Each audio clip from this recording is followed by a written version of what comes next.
Hey guys, it's Kadin. Welcome to another Perspective of an Autistic College Student episode, where today we're going to offer up some tips on how to handle finances as a autistic college student.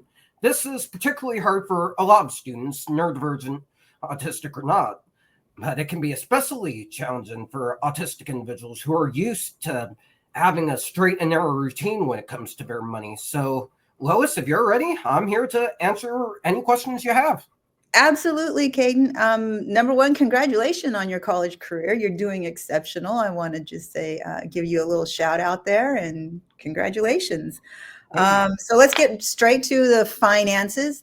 Like you mentioned, they're challenging to everybody. I mean, I know folks who still paying off their college debt 20, 30 years later. So let's hear how you did it. Tell me, how have you managed the cost, the tuition, the books, the living? Have you done that? Well, for the books, my parents paid for those. In fact, we had a deal throughout college that if I got A's and B's, they would cover the cost of my books. Oh, that's So that nice. took a lot of that stress off of me. In the sense of paying the tuition, I rely mainly on loans, but I've been working to pay those down now before that interest accrues so I can live my life sooner. So you worked, and a lot of people do have their parents to lean on. Thank goodness that some people have that safety net. But other than that, you took out loans, which in itself can be mind-boggling. The paperwork. So can you expand a little bit more about on the loans and how you were able to get loans and get through the paperwork, and just that whole process is just maddening. How were you able to get through that process? Yeah, absolutely. Like I said, I worked with my parents a lot in things finance, especially on loans, because the first time I filled out an application, I took out a loan with an 11% interest rate.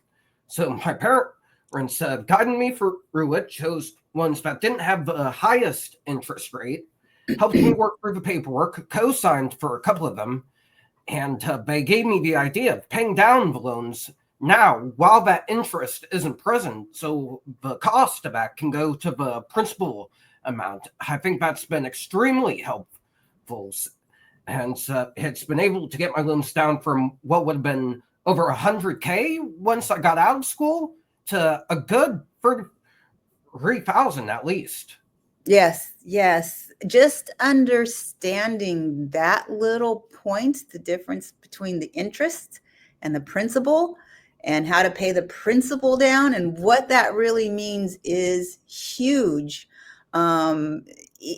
I know you had your parents to help explain that to you, but if you didn't have your parents, what would you suggest? A YouTube video, going to ChatGPT or Grok, or how would you, if you didn't have your parents, what do you think is the best way to figure those details out? Because like you say, you can save a significant amount of money and time if you just know the details beforehand.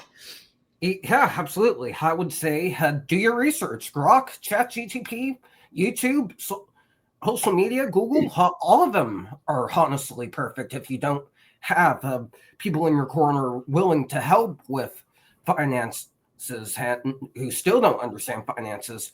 Or one thing schools do for upcoming college students is offer a finances class. I was in JROTC and they had a financial class similar to that.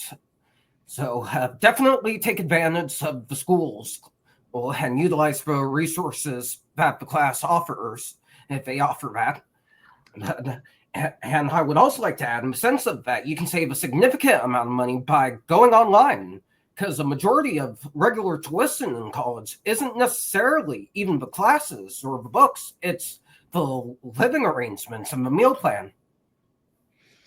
Yeah, online classes and courses are excellent. I'd like to add in there that I like to recommend the artificial intelligence, like the Groks and the Chat GPTs, only because you can ask them the same question again and again and again until you understand it. And they don't get upset or mad or frustrated. They don't have time limits. They are so patient, and they'll just keep answering the same question that you asked, in different ways. And then you can add on, just say, I didn't really understand what you meant about principle. Can you put it in an analogy for me, or can you say it a different way?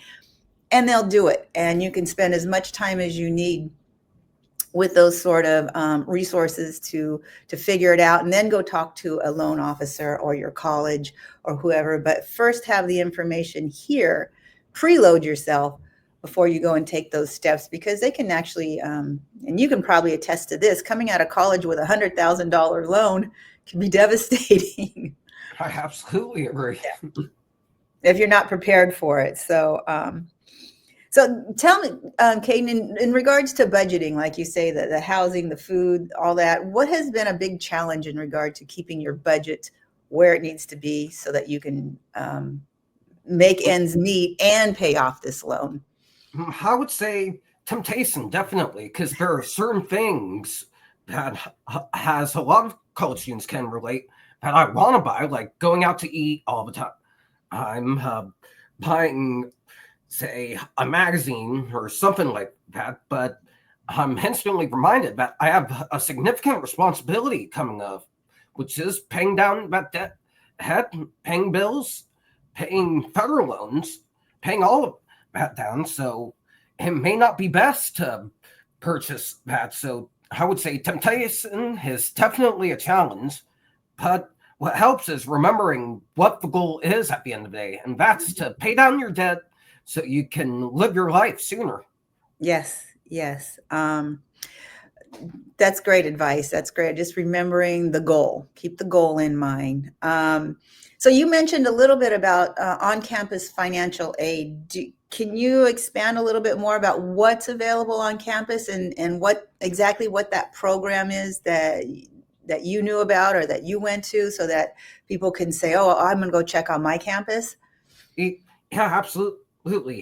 In high school, I was a part of JROTC, which is kind of like the military, but they teach you leadership skills. And one of the things they had for your junior year was a finances class. It was the very last class you could take in that organization before you moved on to a leadership position. So that was extremely helpful. They offer tips on budgeting, loans, 401ks, a lot of tips that are extremely important now more than ever in today's society. So I would say for those wanting to get involved in JROTC in high school, ask your counselor how to get involved, and for any information, and I'll tell you it's definitely worth your time. For college students, popular financial resources, the FAFSA, which can determine which student loans or scholarships you qualify for. So I would definitely fill that out as soon as possible. And a big thing that can be extremely helpful is scholarships. So you don't have to take out any loans at all. That money goes directly to your school, and you don't have to pay it back. Oh, that's excellent advice. Scholarships are perfect, because yes, you do not have to pay those back. They do involve a lot of paperwork, as well as the loans. Paperwork that can literally boggle your mind. Each time you request money for a scholarship or a loan, there's a separate packet of paperwork. Kadin, how did you get through that? I had my parents to help me out and explain everything to me. And I would say I also got through it through maturity and doing my research. Simple as that. Specifically, I looked into the loan options and how long it would take to pay each of those options back if I were to apply for such and such loan, like the 11% one I almost applied for. Yes, yes. Thank gosh you did have some trusted adults that you could go to.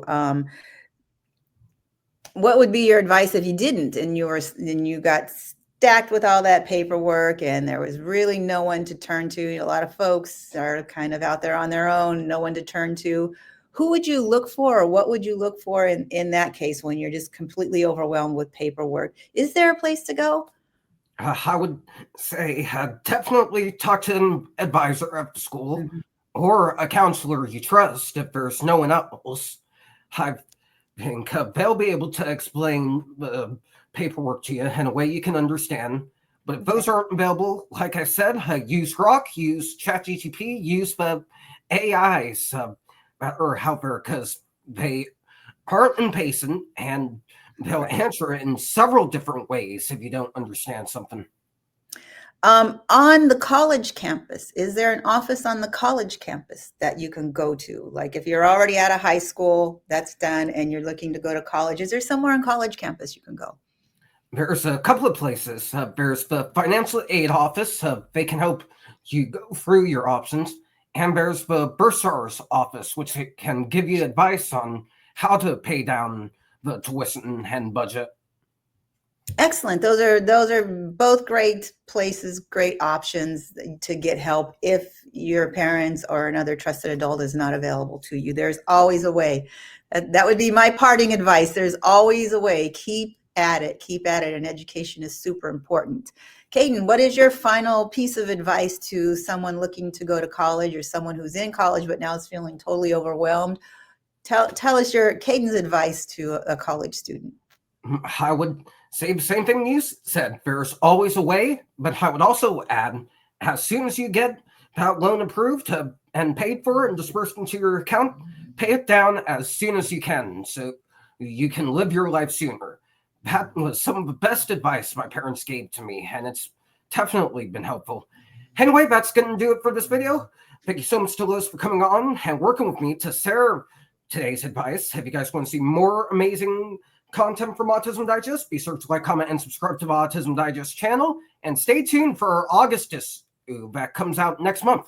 Thank you so much for watching, and we'll see you in the next one.